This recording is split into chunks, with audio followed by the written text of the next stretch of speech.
So, bias is really the trickiest thing to figure out because there are so many levels to it, and so many websites try to hide or camouflage their bias, right?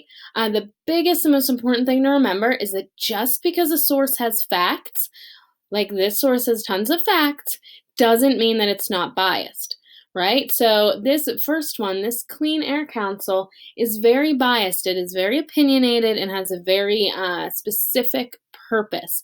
That does not mean it's a bad source. This is a great source to use if you're researching human environment interaction, but it's very important for you as a researcher and really even more so as a human being who's trying to figure out what's going on in the world to understand if a source has bias and what its purpose is. So, the Clean Air Council, I mean, even just from its name, what do you think its goal is? What do you think it wants? It doesn't just want you to know about um, it doesn't just want you to know about air pollution, it wants you to understand that the air pollution that is happening in Pennsylvania is bad and something needs to be done about it.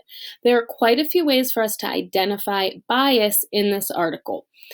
First, you need to look at the actual words. There are a lot of reasons to love Pittsburgh in the center of Allegheny County, but the air pollution is not one of them. Okay, so right off the bat, we can tell that they have a clear voice. They are not fans of air pollution, right? And they have a lot of facts in here, but of course, all of their facts are biased against the Coke plants in and around Pittsburgh. When we look at the site itself and their history and their vision, we can also see where some of their bias comes from. It's an environmental organization. They are clearly more on the side of environment rather than corporations. Not a bad thing, but it's something to keep in mind when we're when we're thinking about what their purpose is and whether or not we trust their information. Yeah, this information is trustworthy, but it's very important that we can identify that this source is still overall biased. On the other hand, we have this NPR station, this local WISA station. Here we have a lot less bias.